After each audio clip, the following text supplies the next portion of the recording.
The diddleums, the jumps, the visions. It's the change of air as has done it. You look all right, remarked the mate in a sympathetic voice. So I may, but I've got 'em.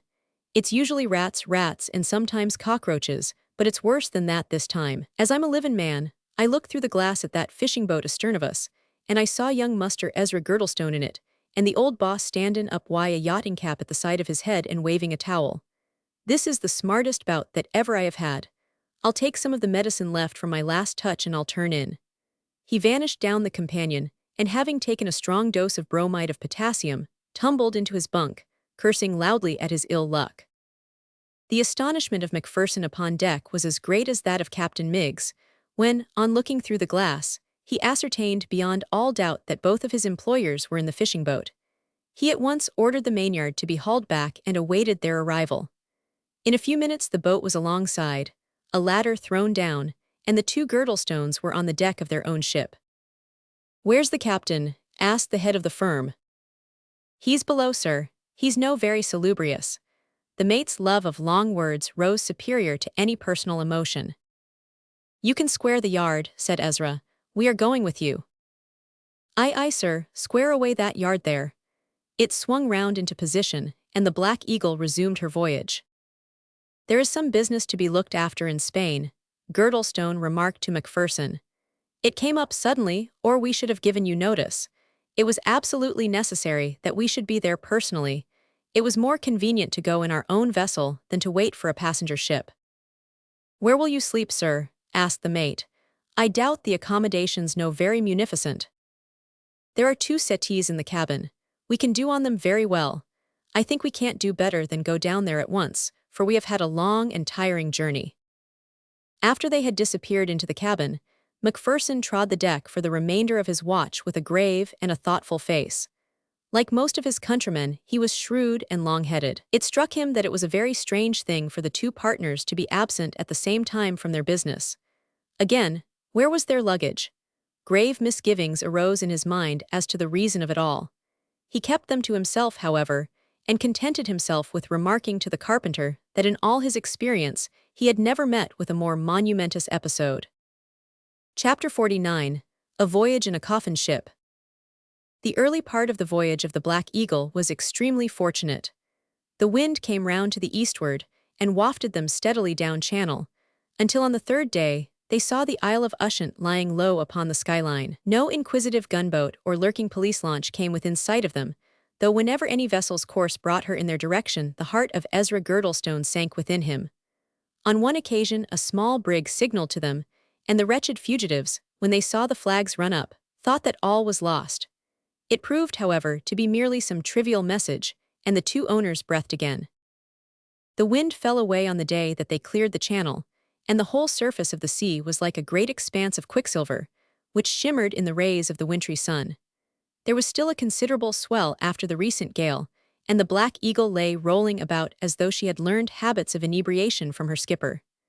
The sky was very clear above, but all round the horizon a low haze lay upon the water. So silent was it that the creaking of the boats as they swung at the davits, and the straining of the shrouds as the ship rolled, sounded loud and clear, as did the raucous cries of a couple of gulls which hovered round the poop. Every now and then a rumbling noise ending in a thud down below showed that the swing of the ship had caused something to come down with a run. Underlying all other sounds, however, was a muffled clank, which might almost make one forget that this was a sailing ship. It sounded so like the chipping of a propeller. "What is that noise, Captain Miggs?" asked John Girdlestone as he stood leaning over the quarter rail, while the old sea-dog, sextant in hand, was taking his midday observations. The captain had been on his good behavior since the unexpected advent of his employers, and he was now in a wonderful and unprecedented state of sobriety. "Them's the pumps a-goin'," Miggs answered, packing his sextant away in its case. "The pumps? I thought they were only used when a ship was in danger." Ezra came along the deck at this moment, and listened with interest to the conversation. "This ship is in danger," Miggs remarked calmly. "In danger?" cried Ezra, looking round the clear sky and placid sea. "Where is the danger? I did not think you were such an old woman, Miggs." "We will see about that," the seaman answered angrily. If a ship's got no bottom in her, she's bound to be in danger, be the weather fair or foul.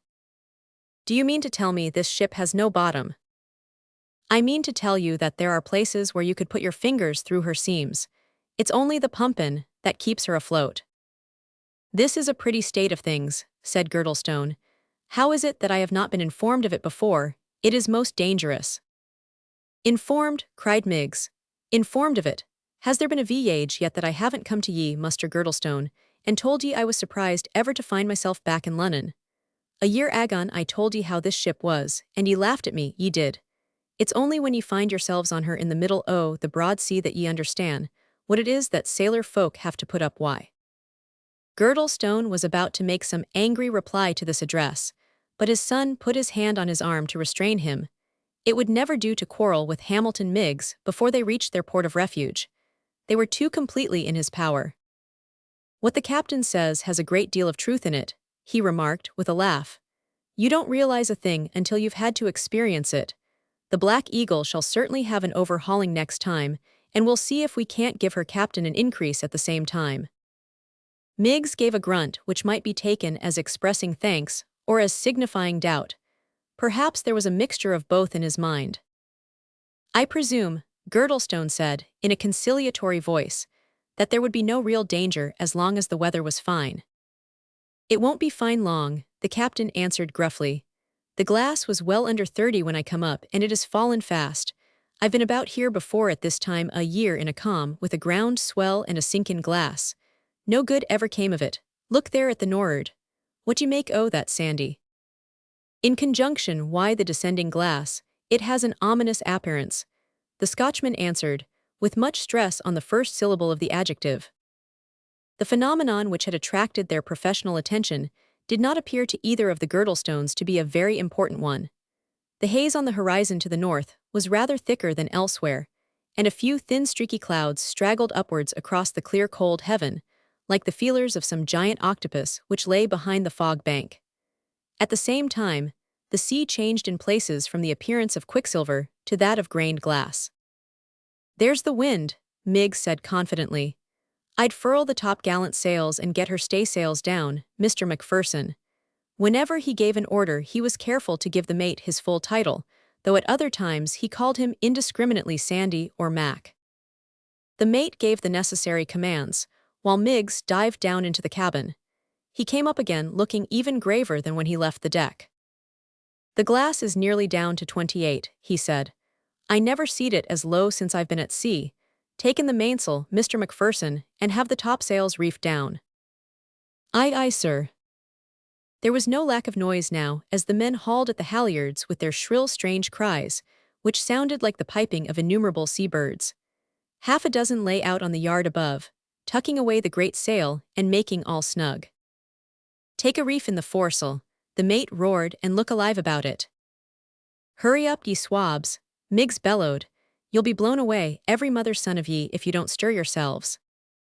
Even the two landsmen could see now that the danger was no imaginary one, and that a storm was about to burst over them. The long black lines of vapor had lengthened and coalesced, until now the whole northern heaven was one great rolling black cloud, with an angry, ragged fringe which bespoke the violence of the wind that drove it. Here and there against the deep black background, a small whitish or sulphur-colored wreath stood clearly out, looking livid and dangerous. The whole great mass was sweeping onwards with prodigious and majestic rapidity, darkening the ocean beneath it, and emitting a dull, moaning, muttering sound, which was indescribably menacing and mournful. This may be the same gale as was on some days ago, Miggs remarked. They travel in circles very often, and come back to where they start from. We are all snug aloft, but this ship won't stand much knocking about, and that's a fact, observed the mate gloomily. It was blowing now in short, frequent puffs, which ruffled the surface of the water, and caused the Black Eagle to surge slowly forward over the rollers. A few drops of rain came pattering down upon the deck. The great bank of cloud was above the ship, still hurrying wildly across the heavens. Look out, cried an old quartermaster, here she comes. As he spoke the storm burst with a shriek, as though all the demons of the air had been suddenly unchained, and were rejoicing in their freedom. The force of the blast was so great that Girdlestone could almost have believed that he had been struck by some solid object. The bark heeled over until her lee rail touched the water, and lay so for a minute or more in a smother of foam. Her deck was at such an angle that it seemed as though she never could right herself. Gradually, however, she rose a little, staggered and trembled like a living thing, and then plunged away through the storm, as a piece of paper is whirled before the wind. By evening the gale was at its height. The Black Eagle was running under maintopsail and foretopmast staysail. The sea had risen very quickly, as it will when wind comes upon a swell. As far as the eye could see from the summit of a wave, there was a vista of dark towering ridges, with their threatening crests of foam. When the bark sank in the hollow, these gleaming summits rose as high as her mainyard, and the two fugitives, clinging to the weather shrouds, looked up in terror and amazement at the masses of water which hung above them. Once or twice waves actually broke over the vessel, crashing and roaring down the deck, and washing hither and thither until gradually absorbed between the planks or drained away through the scupper holes. On each of these occasions, the poor rotten vessel would lurch and shiver in every plank, as if with a foreknowledge of her fate. It was a dreary night for all on board. As long as there was light, they could at least see what danger was to be faced, but now the bark was plunging and tossing through an inky obscurity. With a wild scooping motion, she was hurled up on the summit of a great wave, and thence she shot down into the black gulf beyond, with such force that when checked by meeting the next billow her whole fabric jarred from truck to kelson. There were 2 seamen at the wheel and 2 at the relieving tackles, yet it was all that they could do among the wild commotion to keep her steady. No one thought of going below.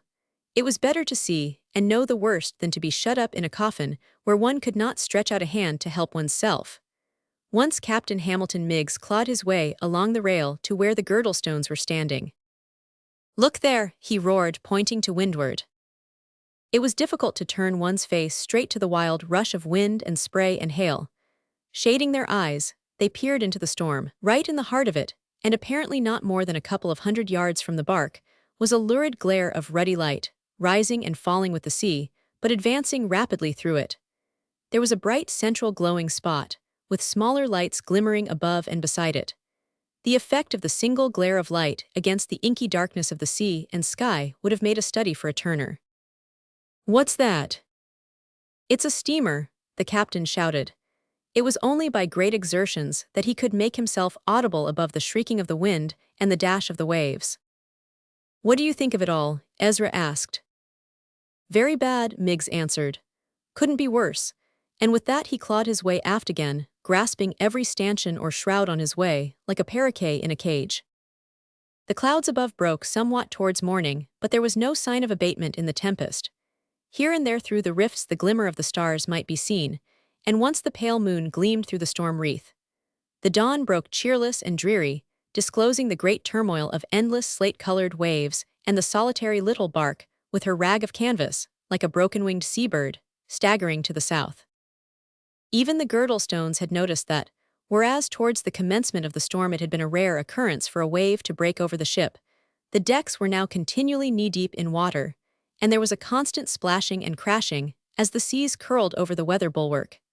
Miggs had already observed it, and conferred gravely with his mate on the point.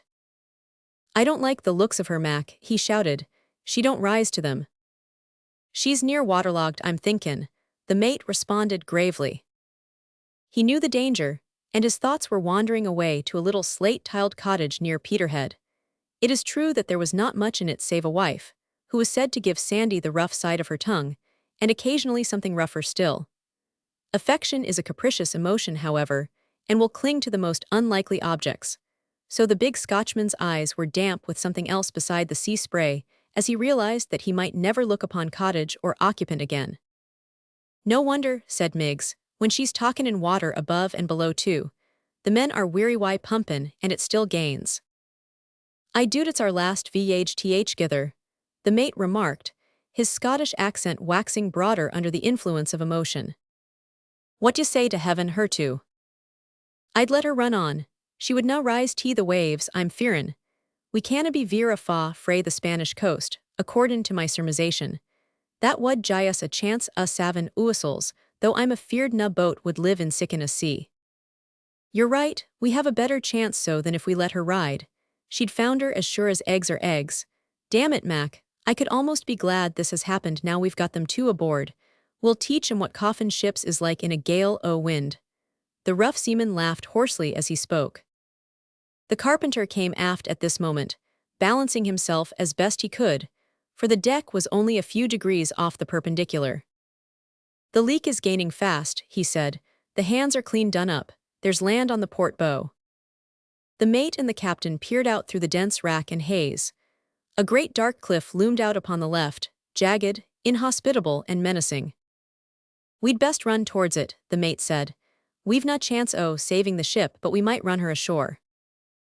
The ship will go down before you reach it, the carpenter remarked gloomily. Keep your heart up, Miggs shouted, and then crawled along to the Girdlestones. There is no hope for the ship, but we may save ourselves, he said. You'll have to take your turn at the pumps. They followed him forward without a word. The crew, listless and weary, were grouped about the pumps.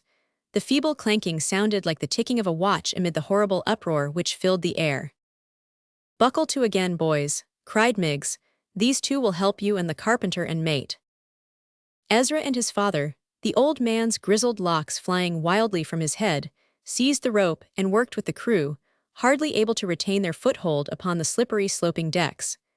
Miggs went down into the cabin. His behavior during the gale had been most exemplary, but he recognized now that there was nothing more to be done, and, having thrown off his public responsibilities, he renewed his private peculiarities. He filled out nearly a tumblerful of raw rum and took it off at a gulp. Then he began to sing and made his way on deck in a very hilarious and reckless mood. The vessel was still flying towards the rugged line of cliffs, which were now visible along the whole horizon, the great projection on the left being their culminating point. She was obviously sinking lower in the water, and she plunged in a heavy, sulky manner through the waves, instead of rising to them as she did before. The water was steadily gaining in her interior, and it was clear that she would not float long. The straining of the gale had increased the long-neglected rifts between her timbers, and no amount of pumping could save her. On the other hand, the sky had broken above them, and the wind was by no means so violent as before. The sun broke through between two great hurrying clouds, and turned all the waves to the brightest emerald green, with sparkling snow-white crests of foam.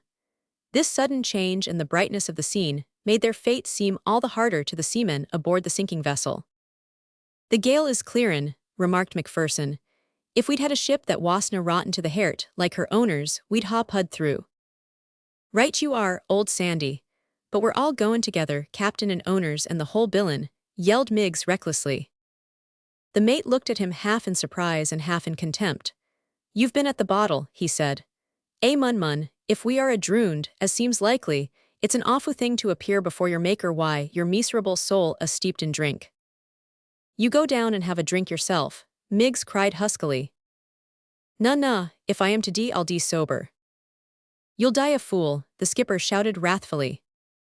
"Well, old preacher, you've brought us into a nice hole with your damned insurance cheating, cheese-paring business. What d'ye think of it now, when the ship's settlin' down under our feet, eh? Would you repair her if you had her back in the Albert Dock, eh?" This speech was addressed to the old merchant, who had ceased pumping, and was leaning against the cuddy and looking up hopelessly at the long line of brown cliffs, which were now only half a mile away. They could hear the roar of the surf, and saw the white breakers where the Atlantic stormed in all its fury against nature's breakwater. "He's not fit to command," said Ezra to the mate. "What would you advise?" "We'll bring her round and lower the boats on the lee side. They may live or no, but it's the only chance for us. Them twa boats will hold us at easy." The ship was settling down in the water so fast that it was no difficult matter to let the boats down. They only hung a few feet above the surface.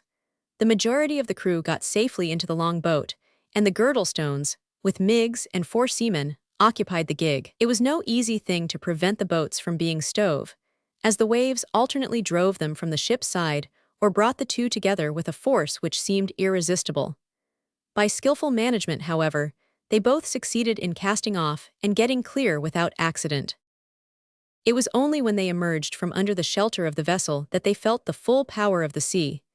If it had appeared stupendous when they trod the deck of the bark, how much more so now, when, by leaning the arm over the side, they could touch the surface. The great glassy green billows hurled them up and down, and tossed them and buffeted them as though the two boats were their playthings, and they were trying what antics they could perform with them without destroying them. Girdlestone sat very grim and pale, with Ezra at his side. The young fellow's expression was that of a daring man who realizes his danger, but is determined to throw no chance of safety away. His mouth was set firm and hard, and his dark eyebrows were drawn down over his keen eyes, which glanced swiftly to right and left, like a rat in a trap. Miggs held the tiller, and laughed from time to time in a drunken fashion, while the four seamen, quiet and subdued, steadied the boat as long as they could with their oars, and looked occasionally over their shoulders at the breakers behind them. The sun was shining on the rugged precipices, showing out the green turf upon their summit and a little dark group of peasants, who were watching the scene from above, but making no effort to assist the castaways. There was no alternative but to row straight in for the nearest point of land, for the boats were filling, and might go down at any moment. "The ship's gone," Ezra said, as they rose on the summit of a wave. When they came up again, all looked round, but there was no sign of the ill-fated Black Eagle. "We'll all be gone when we get among the breakers," shouted Captain Hamilton Miggs. "Pull, ye devils, pull, beat the mate's boat. It's a race, my lads, and the winnin' post is hell." Ezra glanced at his father, and saw that his lips were moving tremulously as they pattered forth prayers. "Still at it," he said with a sneer. "Making my peace," the old man said solemnly. "My faith is now indeed a staff and a comfort. I look back at my long life, and though I humbly confess that I have erred, and erred grievously, still in the main I have walked straight. From my youth I have been frugal and industrious. Oh, my boy, look with candid eyes into your own heart, and see if you are fit to be called away." "Look to your own beam," Ezra answered, keeping his eye upon the line of boiling surf, which came nearer and nearer every moment. "How about John Harston's daughter, eh?" Even at that awful hour Ezra felt a sinister pleasure at observing the spasm which shot across his father's face at the mention of his ward. "If I sinned for a worthy purpose," he answered. "It was to preserve my business. Its fall was a blow to righteousness and a triumph to evil. Into thy hands I commend my spirit." As he spoke, a great wave hurled the boat in upon its broad bosom, and flung it down upon the cruel jagged rocks, which bristled from the base of the cliff. There was a horrible rending crash, and the stout keel snapped asunder, while a second wave swept over it, tearing out the struggling occupants and bearing them on, only to hurl them upon a second ridge beyond. The peasants upon the cliff gave piteous cries of grief and pity, which blended with the agonized groans and screams of drowning men, and the thunder of the pitiless surge. Looking down, they could see the black dots, which indicated the heads of the poor wretches below, diminishing one by one as they were hurled upon the rocks, or dragged down by the undercurrent. Ezra was a strong swimmer, but when he had shaken himself free of the boat, and kicked away a seaman who clung to him, he made no attempt to strike out. He knew that the waves would bear him quickly enough onto the rocks, and he reserved himself for the struggle with them. A great roller came surging over the outlying reef. It carried him in like a feather, and hurled him up against the face of the cliff. As he struggled upon its crest, he mechanically put out his hands and seized a projecting portion of the rock. The shock of the contact was tremendous, but he retained his grasp and found himself, when the wave receded, standing battered and breathless upon a small niche in the front of the rock which just gave him foothold. It was a marvelous escape, for looking on either side he could not see any break in the sheer declivity. He was by no means safe as yet. If a wave had landed him, there another might come as high and drag him away. Looking down, he saw one or two smaller ones break into spray far below him, and then a second great green billow came rolling majestically towards him. He eyed it as it came foaming in, and calculated that it would come at least as high as his knees. Would it drag him back with it, or could he hold his own? He braced himself as firmly as he could, placing his feet apart, and digging his nails into the inequalities of the rock until the blood gushed from them. The water surged up upon him, and he felt it tugging like some murderous demon at his legs, but he held on bravely until the pressure decreased. Looking below saw the wave sinking down the face of the cliff. Another wave overtook it and welded up again, and then from the depths of the green waters, Ezra saw a long white arm shoot up and grasp the edge of the ledge upon which he stood. Even before the face appeared, the young man knew that the hand was his father's. A second followed the first, and then the old merchant's face was uplifted from the waves. He was cruelly bruised and battered, and his clothes had been partly torn away. He recognized his son, however, and looked up at him beseechingly, while he held on with all his strength to the ledge of rock. So small was the space that his clinging fingers touched Ezra's toes. "There's no room here," the young man said brutally. "For God's sake." "Hardly room for one." The merchant was hanging with the lower portion of his body in the water. It was but a few instants, but the old man had time to think of many an incident in his past life. Once more he saw the darkened sick room, and his own form standing by the bed of the dying man. What are these words which ring in his ears above the crash of the surf? "May your flesh and blood treat you as you treat her." He looked up appealing at his son. Ezra saw that the next wave would lift him right up onto the ledge. In that case, he might be hustled off. "Leave go," he cried. "Help me, Ezra."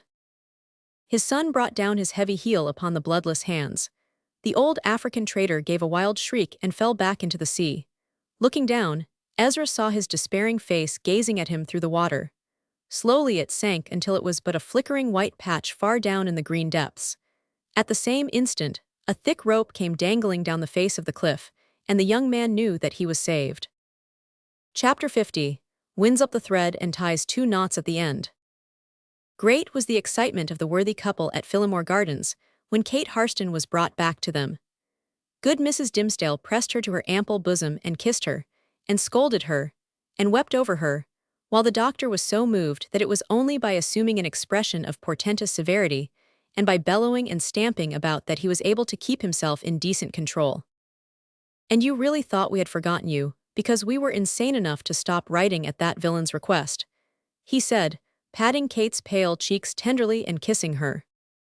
"I was very foolish," she said, blushing prettily and rearranging her hair, which had been somewhat tumbled by her numerous caresses.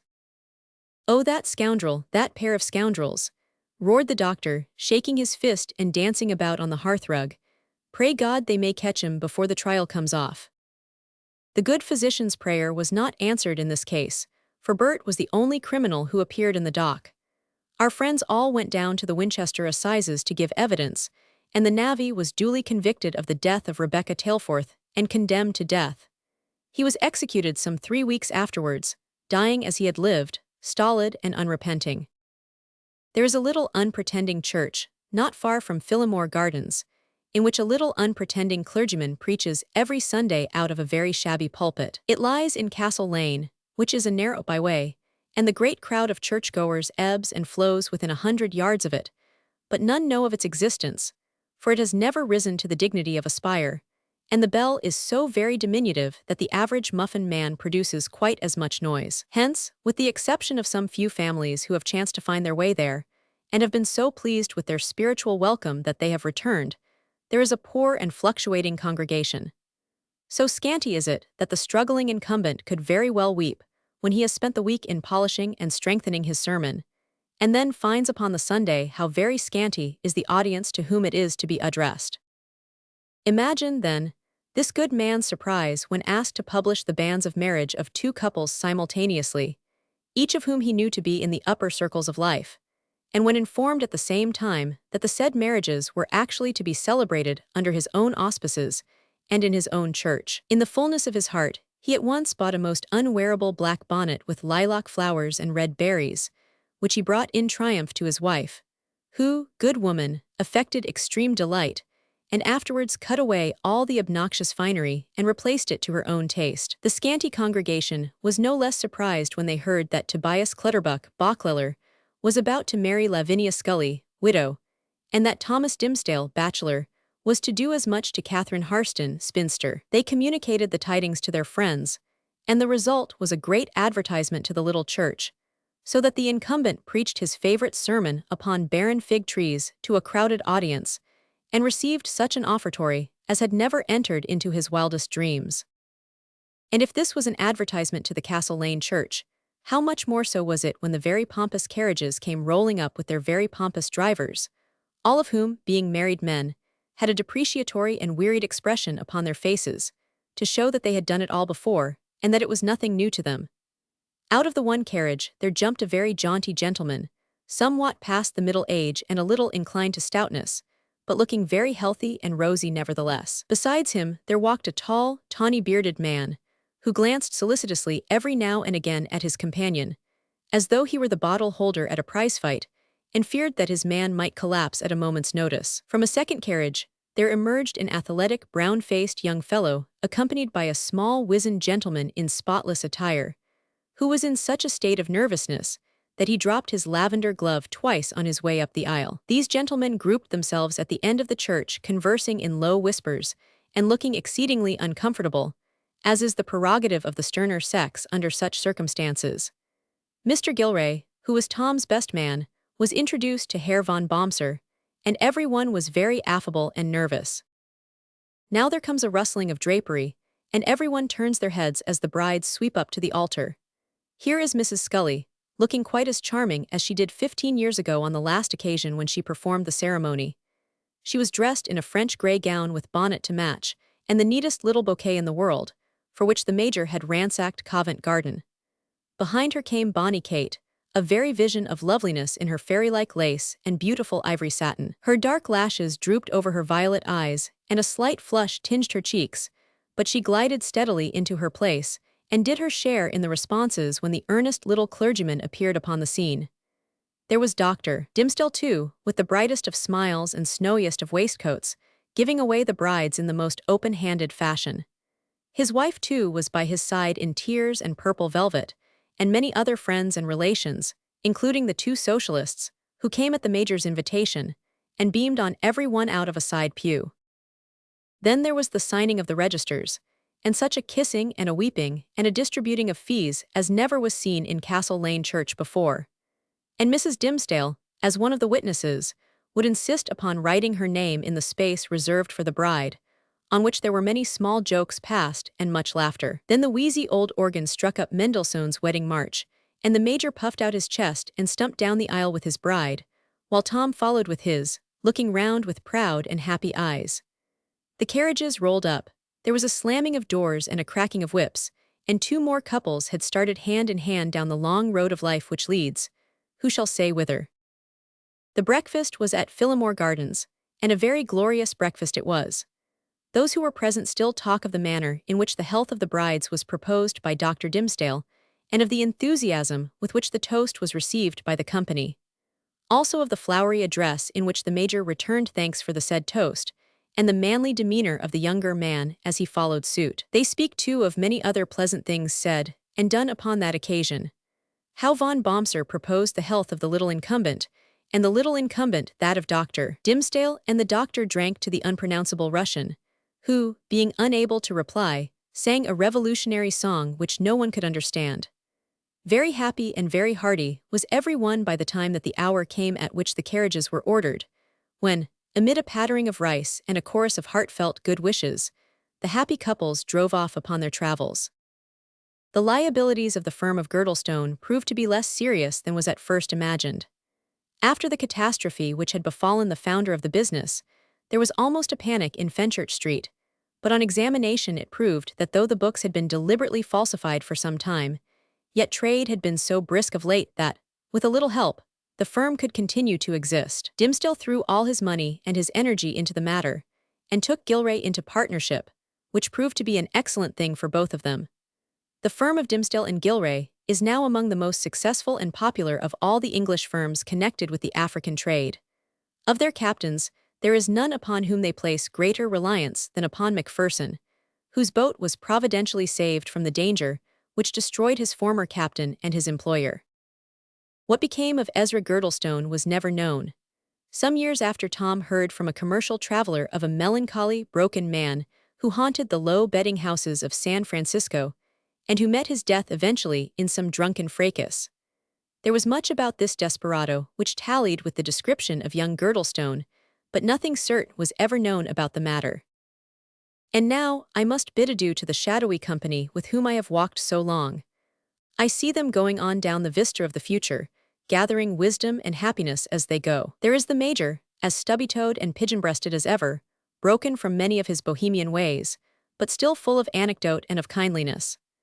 There is his henchman, von Bomser, too, who is a constant diner at his hospitable board, and who conveys so many sweets to a young clutterbuck who has made his appearance, that one might suspect him of receiving a commission from the family doctor. Mrs. Clutterbuck, as buxom and pleasant as ever, makes noble efforts at stopping these contraband supplies, but the wily Teuton still manages to smuggle them through in the face of every obstacle. I see Kate and her husband, chastened by their many troubles, and making the road to the grave pleasant to the good old couple who are so proud of their son.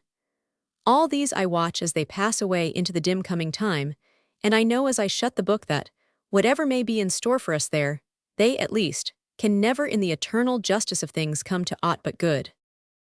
The end.